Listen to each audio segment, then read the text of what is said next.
দোয়াটা দেখতেছেন এটা কিন্তু পানি দ্বারা হয়। পানি দ্বারা, এখানে কোনো কেমিক্যাল কিছু না, কেমিক্যাল না, শুধুমাত্র পানি।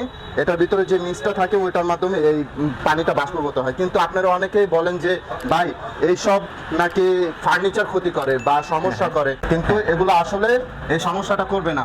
এটা শুধুমাত্র একটু পানি যেটা মিক্সের মাধ্যমে বাষ্পীভূত হয়ে বের হয়ে আসে, এই পানিটা নাকি সরাসরি পানি বের হয়, কিন্তু এটা না। এটা দেখতেছেন একদম দোয়া, এটা ঠান্ডা একটা দোয়া।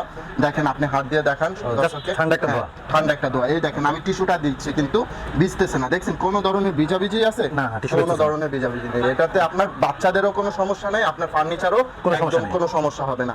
দেখেন, এটা শুধু যে বাতাস মানে কি এই ধোয়া বের করে তা না, কিন্তু এটা কিন্তু টোটাল 9টা স্পিড থাকবে। একটা না, দুইটা না, 9টা স্পিড। দেখেন আমি চালু করে দেখাই। এই দেখেন 5 নাম্বার স্পিডটা দেখেন ভাই, 5 নাম্বার স্পিডটাতেই কত বাতাস। তারপরে এই যে দেখেন 9 নাম্বার স্পিড। 9 পর্যন্ত। হ্যাঁ, এই বাতাসটা আপনার পুরো একটা রুমের এক প্রান্ত থেকে আরেক প্রান্ত পর্যন্ত কভার করবে।